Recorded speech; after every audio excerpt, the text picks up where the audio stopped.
Hi friends, welcome to my YouTube channel. आज हम सातवीं कक्षा की पाठ्य पुस्तक लहर 2 में 10वां पाठ है कबीर की वाणी। यह एक कविता पाठ है, यानी सातवीं कक्षा की पाठ्य पुस्तक के अनुसार यह कविता पाठ है।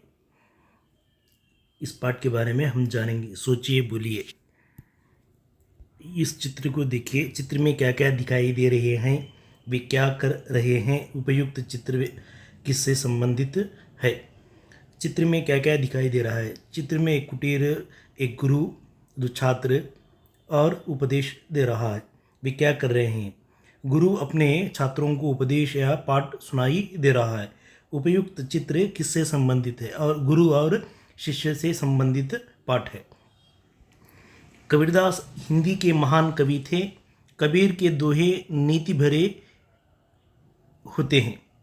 कबीरदास एक महान कवि है। कबीर के दोहे नीति भरे होते हैं। इस पाठ में बताया गया है कि भारतीय संस्कृति महान है। कबीरदास के अनुसार भारतीय संस्कृति एक महान है।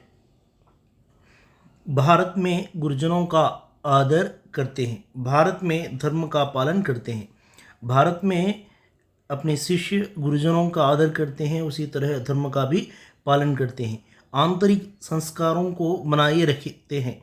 ज्ञान से जीवन बिताते हैं। यह सब भारत में चलता है। यहाँ देखिए, कबीर की वाणी, कबीरदास जीवन काल। इस जीवन काल के ऊपर ध्यान दीजिए। 1398 1518, यानी 1398 1518 कबीरदास का जीवन काल यहाँ दिया गया है। इसमें पहला दोहा आता है ये। तीरथ गए से एक फल, संत मिले चार, सतगुरु मिले अनेक फल, कहे कबीर विचार। यहाँ तीरथ, तीरथ का अर्थ है तीर्थ, यानी तीर्थ यात्रा। तीर्थ गए से एक फल, यानी तीर्थ यात्रा करने से एक फल मिलता है। संत मिले फल चार, यानी संत यानी ज्ञानी मिलने पर उसे चार फल मिलते हैं। सदगुरु मिले अनेक फल, उसी तरह अच्छे गुरु मिलने से उसे बहुत सारे फल मिलते हैं। कहे कबीरा विचार, कबीर का यह विचार है। भावार्थ, कबीर कहते हैं कि तीर्थ जाने से एक फल मिलता है, संतों की संगति से चार फल मिलते हैं, लेकिन सच्चे गुरु को पा लेने से जीवन में अनेक फल मिलते हैं।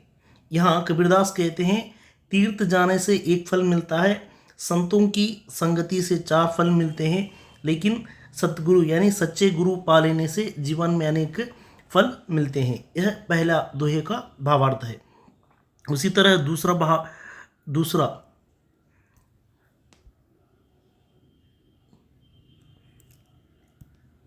यह दूसरा है। जहाँ दया तहाँ धर्म है, जहाँ लोभ वहाँ पाप, जहाँ क्रोध तहाँ काल है, जहाँ क्षमा वहाँ आप। यहाँ जहाँ तहाँ, जहाँ तहाँ, जहाँ वहाँ। यहाँ देखिए, जहाँ दया तहाँ धर्म, जहाँ लोभ वहाँ पाप, जहाँ क्रोध तहाँ काल है, जहाँ क्षमा वहाँ आप। इस तरह यहाँ दुआ दिया गया है। उसका भावार्थ देखिए। कबीर कहते हैं जहाँ दया होती है वहाँ धर्म होता है, जहाँ लोभ होता है वहाँ पाप होता है, जहाँ क्रोध होता है वहाँ नाश होता है, जहाँ क्षमा होती है वहाँ भगवान का वास होता है। इस तरह का भावार्थ यहाँ दिया गया है। जहाँ दया तहाँ धर्म है, जहाँ लोभ वहाँ पाप, जहाँ क्रोध तहाँ काल है, जहाँ क्षमा वहाँ आप। यहाँ भावार्थ, कबीर कहते हैं जहाँ दया होती है, जब हम दया करते हैं वहाँ धर्म का होता है। जब लोभ होता है, लोभ से पाप का जन्म होता है। उसी तरह क्रोध से नाश का विनाश होता है। जहाँ क्षमा होती है वहाँ भगवान वास होता है। यह जीवन में चलता रहता है। उसी तरह तीसरा है, नहाए धोए क्या हुआ, जो मन मैल ना जाए, मीन सदा जल में रहे, धोए बस ना जाए। मीन का अर्थ है मछली। फिश। नहाए धोए क्या हुआ? नहाए, नहाए का अर्थ है बात चेयडम, स्नानम चेयडम, स्नान करना। स्नान करने से मन यानी हृदय का जो मैल रहता है यानी कीना रहता है, जो दिल में एक रहता है, वह नहीं जाएगा। मीन, मीन यानी मछली, मछली सदा जल में रहे। मछली पानी में रहती है, लेकिन जो मछली का बास पानी में रहने पर भी बास नहीं जाएगी। इसी का भावार्थ यहाँ देखिए। कबीर कहते हैं केवल नहाने धोने से मन का मैल नहीं जाता। मछली हमेशा जल में रहती है, फिर भी उसकी बदबू नहीं जाती। हमें तन के बजाय मन का मैल दूर करना चाहिए। यहाँ तन, तन यानी शरीर, शरीर के पर धोने से नहीं, मन को धोने से मैल दूर होता है। यानी अपना दिल सच्चा हृदय से रहना चाहिए। इस तरह यहाँ दुआ दिया गया है। तीसरा दुआ।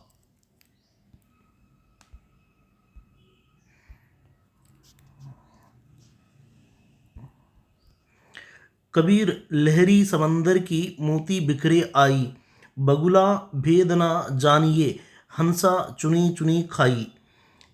यह दुआ है। भाई कबीर लहरी समंदर की मोती बिखरे आई, बगुला भेद ना जानिए, हंसा चुनी चुनी खाइए।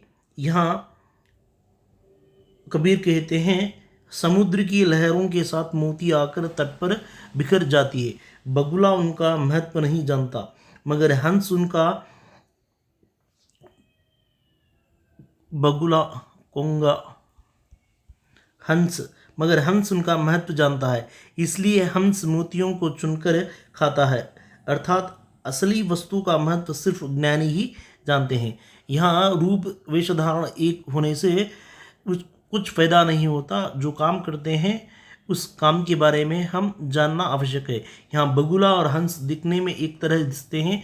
बगुला यानी कोंगा क्रेन, उनका महत्व नहीं जानते, मगर हंस जो पानी को और दूध को अलग करता है, उसी तरह मोती को चुन चुन कर खाता है। बगुला मोती को नहीं, मोती का महत्व को नहीं जानता है, इसलिए असली वस्तु को का महत्व सिर्फ ज्ञानी ही जानते हैं। इस तरह यह शब्दार्थ संत महात्मा, लोभ लालच, सदा हमेशा, क्रोध गुस्सा, क्षमा माफ, विचार सोच, मीन मछली, समंदर सागर, फल परिणाम, हंसा हंस, इस तरह के यहाँ शब्दार्थ दिए गए हैं।